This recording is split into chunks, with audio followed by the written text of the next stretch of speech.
I'm not a financial advisor. This is not financial advice. Please do your own research. Welcome to the Vinny G Markets channel, brought to you by Vinny G Money. Not gonna lie, market's been very volatile lately, and it's mainly because what's going on with Russia and Ukraine. My prayers go out to everybody that's affected by it. We're not gonna go over what's right or wrong. We're not gonna go over anything political. We're just going to take what's happening over there and discuss how that's going to affect the stock market and the economy in general. But not going to lie, let's face it, nobody knows exactly how these things are going to play out. So we're just going to toss out a couple different scenarios, and out of those scenarios, how the market's basically going to react. So let's just take a look at the markets in general. We have the S&P 500 down about 3.5% over the past month. If you look within the past 2 weeks, though, we're about flat. So the market's been very up and down, but over 2 weeks we're pretty much flat. Let's take a look at the Dow Jones. Dow Jones, it is down 4.2% over the past month. Let's take a look at that 2-week stretch from February 22nd. We're about almost flat with the Dow Jones. So it's been very up and down, but pretty much flat within the past 2 weeks. Let's take a look at the Nasdaq. Nasdaq, we're down 5% over the past month. What we say about the Nasdaq, higher interest rates are just going to be a drain on the tech sector. Most of the tech is in the Nasdaq, so that's why it's down the most within the past month. But even this, over the past 2-week stretch, February 22nd, we're about flat even in the Nasdaq. So it might look like we're getting hit harder than we actually are. It's only because the market's been very volatile. But over the past 2 weeks, we've been about flat across the board. So if you're getting your financial news from the mainstream outlets, they're probably throwing so many things at you, confusing you. You don't know what's going on. We're going to simplify this market down to 3 main things. 1, the Russia-Ukraine situation and what that does going forward. 2, the Federal Reserve meeting and how they change interest rates. And 3, our 3 indicators that we always watch. So let's take a look at our first indicator, the US 10-year Treasury. It's actually gone down as of late, and this is what's kind of been throwing me off. Before this Russia-Ukraine situation, the US 10-year Treasury was rising, and I didn't see anything in place that was going to lower that. And we all know the Federal Reserve, they haven't stopped buying US assets. That's been going on. We know the Fed taper, they didn't taper anything. But I wasn't expecting US 10-year Treasury to drop like this. It can be explained, though, through the Russia-Ukraine situation. Reason being, there's turmoil going on in different countries. So if people are looking to move their money into safer assets, believe it or not, the US debt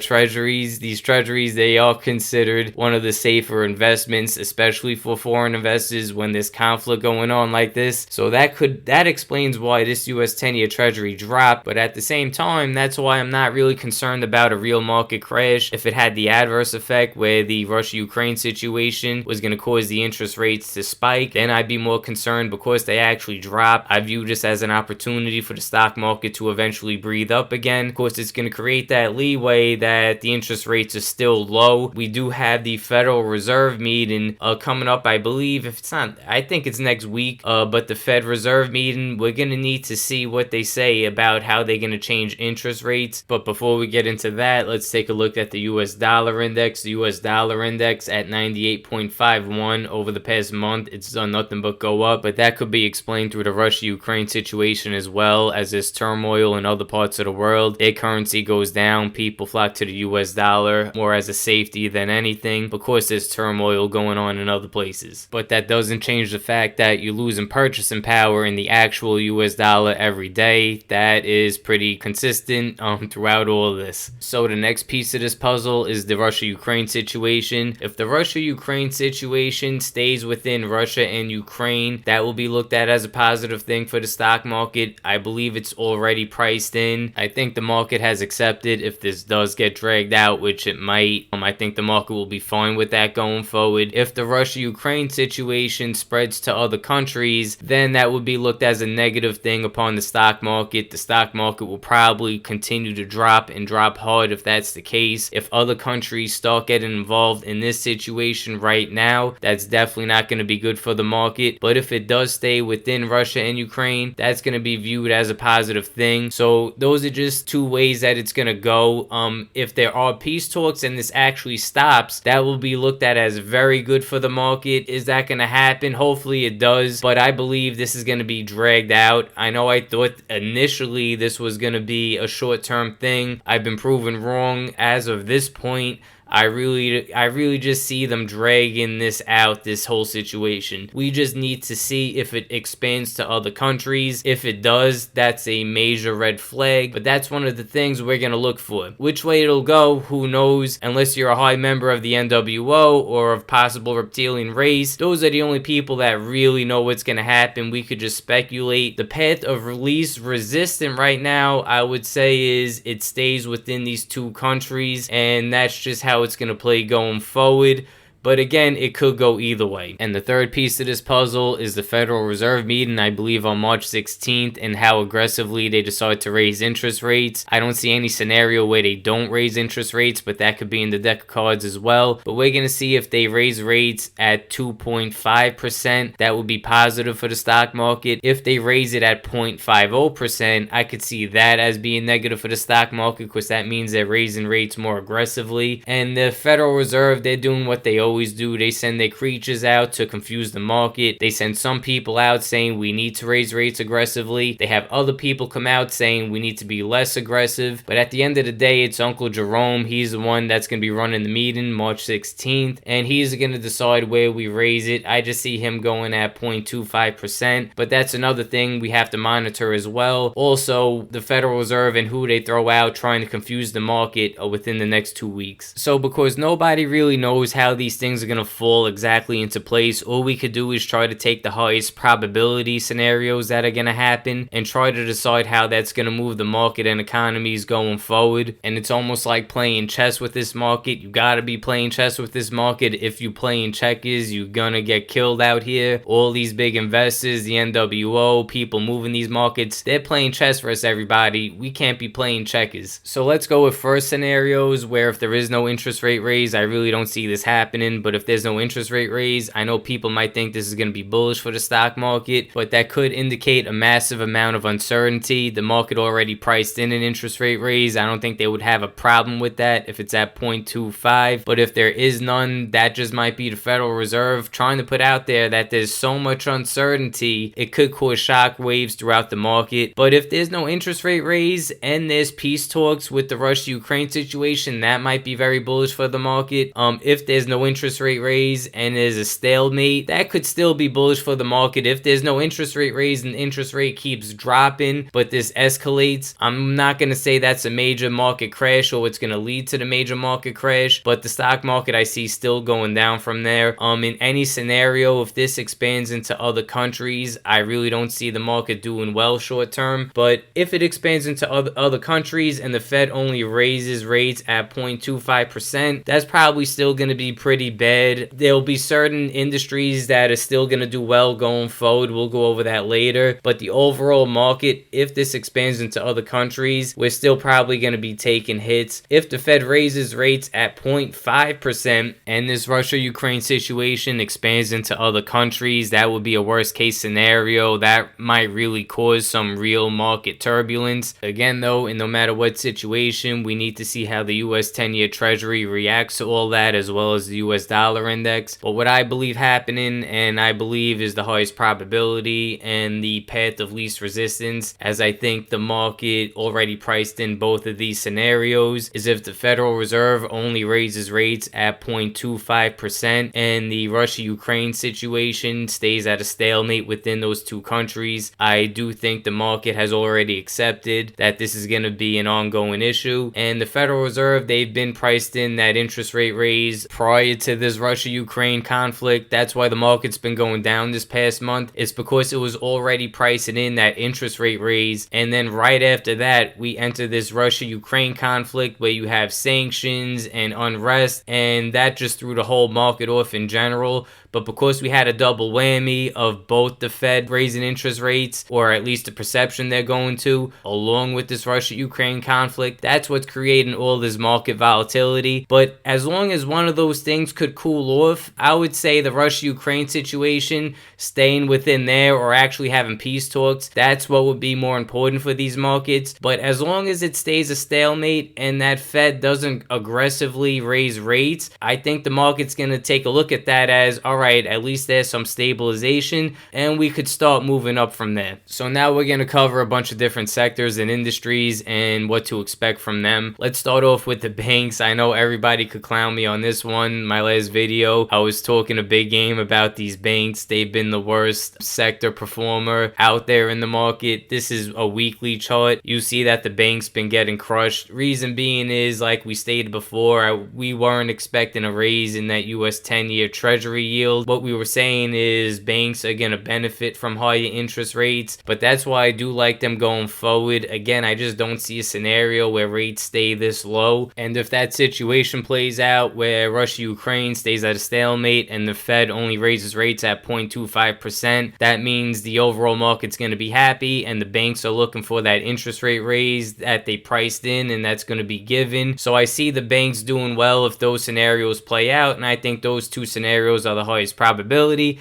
So I got to stick by my word saying I do feel the banks going forward is really not a bad investment. I actually think if you're looking to buy something off a pullback, again, I'm not a financial advisor, I'm not a financial advice, please do your own research. Anything I state doesn't mean to just blindly toss money into something. You got to do your own research. We all have different risk tolerances. We all have different amounts of money we could invest and different strategies on what you're looking to do with certain amounts of money. And to make matters even worse, I was stating to look for opportunities and selling options in the banking industry. And you know, I always talk about selling puts or put credit spreads. But if you did notice, normally I would post something if I saw a certain price range that I saw attractive. I didn't post anything because in this market volatility, you do have to sharpen your skills when it comes to selling options. It's not like last year where you could just sell cash secured puts, sell naked puts, sell any type of put credit spread onto the market and come out with premium. That's why right now I'm trying to work on some type of technical analysis that will keep us out of bad trades going forward, because the market is going to be more volatile going forward, and that's going to not hurt in selling options, but you're just going to have to be more fine-tuned. So that's something we're working on as well. I'm trying to put together. Again, technical analysis can't be used for the overall market direction. That's why we look for other things, but we're going to try to see if that could help sharpen our skills in selling puts as we head towards a more volatile market. But at the same time too, I wouldn't be looking to sell calls. I'm not trying to bet against this market. I don't think we're done going higher, or at least higher from these levels. I do think there's opportunity. We do still reach higher highs. We just have to wait to see, but I wouldn't be ready to sell calls onto this market. That's why we're going to focus on puts and put credit spreads. But if anything changes, we have to continue to monitor this, and we have to change our views. We change our views. That's just what we do, because we're playing chess, not checkers on these guys. And also, speaking of the big banks and the possibility of this Russia-Ukraine situation cooling down, we see that Wall Street is now pouncing on Russia's cheap corporate debt. And who are the main suspects? It's Goldman Sachs and JP Morgan, who have been purchasing these beaten down company bonds tied to Russia in recent days. So this isn't a guarantee that we hit the bottom, but when we start seeing banks like this make moves like that, they might realize that we ultimately reached a low in the financial situation, or at least the financial strain going forward. Again, is this a guarantee? Who knows? They might know they're too big to fail anyway, so they'll get bailed out if they are bad investments. But seeing this, I think the banks are going to win on this going forward, because big banks don't lose. And that will go to the crude oil energy sector. You know, we're very bullish on crude oil on the Vinny G Markets channel. I didn't see crude oil going up like this. Crude oil, energy, commodities, they've all gone parabolic. Again, it's due to the Russia-Ukraine situation. If you've been following this channel though, you should have known crude oil was primed to pop off prior to the Russia-Ukraine situation. You know, they've been underproducing, they've been shutting down pipelines, there's been cyber attacks, there's been all types of things telling us crude oil was going to go higher. The Russia-Ukraine situation created that double whammy where everything combined just made it go parabolic. And same thing with energy and commodities. I gotta believe there's some type of pullback. If there is, who knows? But either way, even if there is a pullback, there'll be another crisis. There'll be something else that pushes crude oil, energy, and commodities up going forward. So when it comes to specifics on what to invest in, if looking to put money into these different sectors, you could go to Finviz. This is all of Finviz. In this big chart, it'll pull up,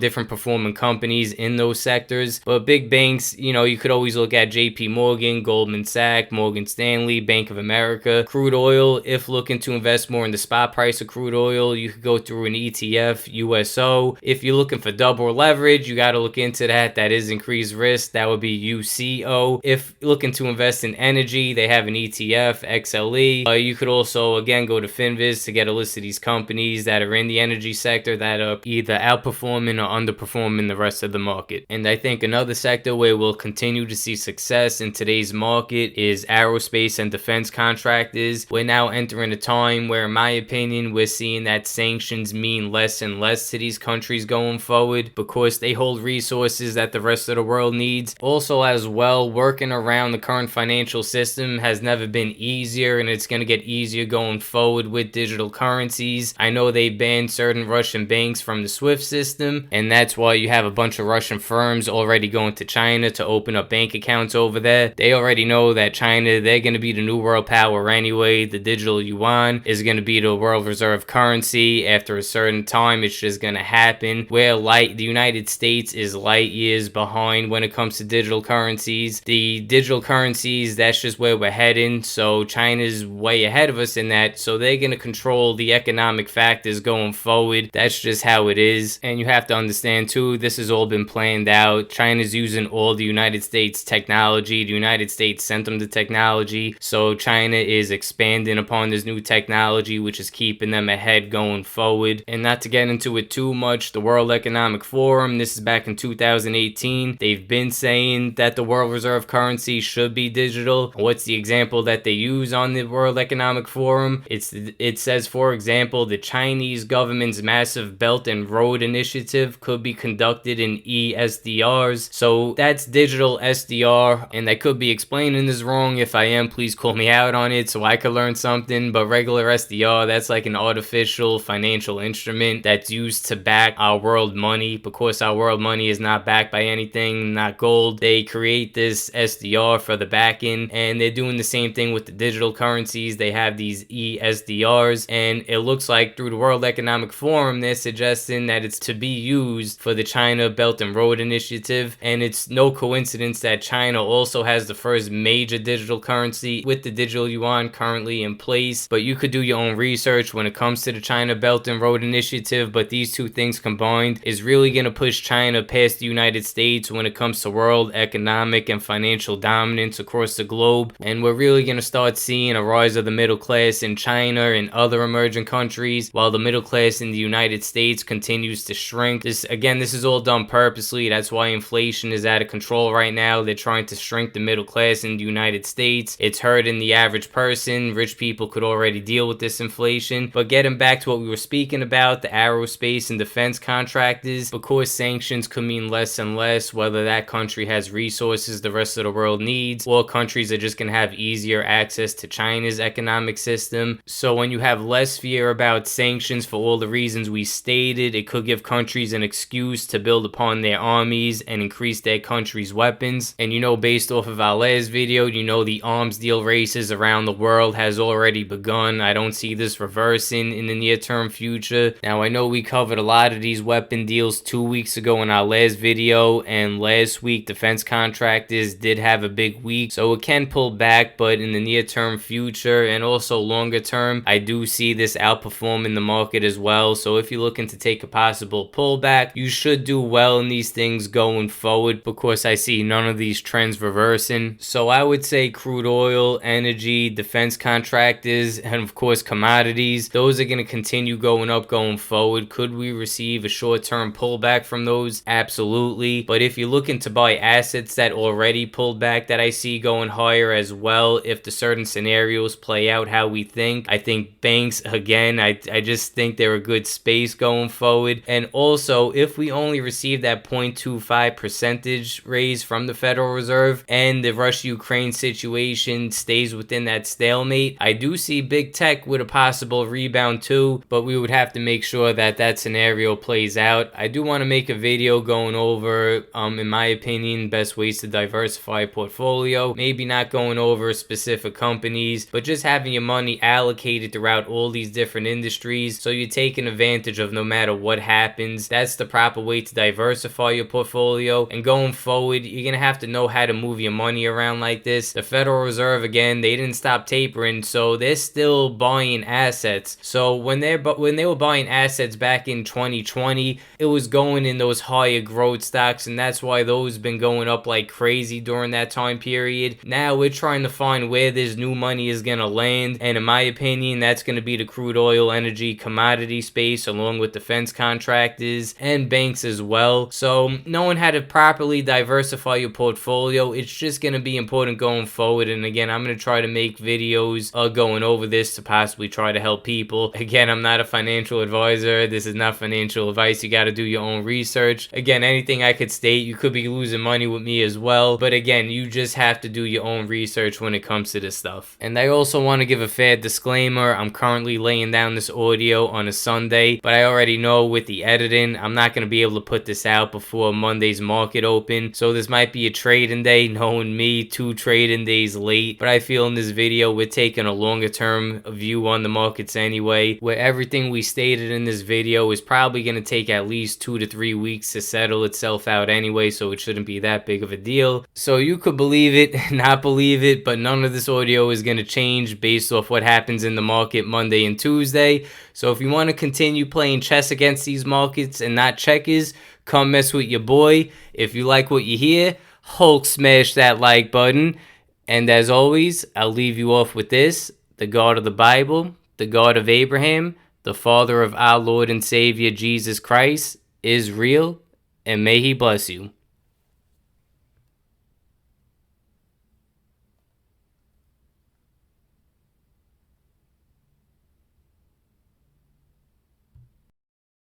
And China has big plans for this. They intend to seed their digital yuan into the global environment by giving it away to visitors at next winter's Olympics. When they arrive at the airport, they're going to get yuan digital wallets. They're going to receive digital yuan.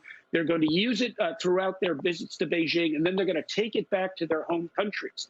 They see this as a huge advantage. Why? Because who controls the underlying protocols? Who controls the underlying standards of the future of money will control the future of money. For China, it's not just about developing its own ECNY, it's also about dominating the underlying CBDC technology in the same way they've done with 5G technology, so they can be a major exporter of CBDC infrastructure to countries around the world that desire to have their own central bank digital currency, but don't have the wherewithal to build the core technology from scratch.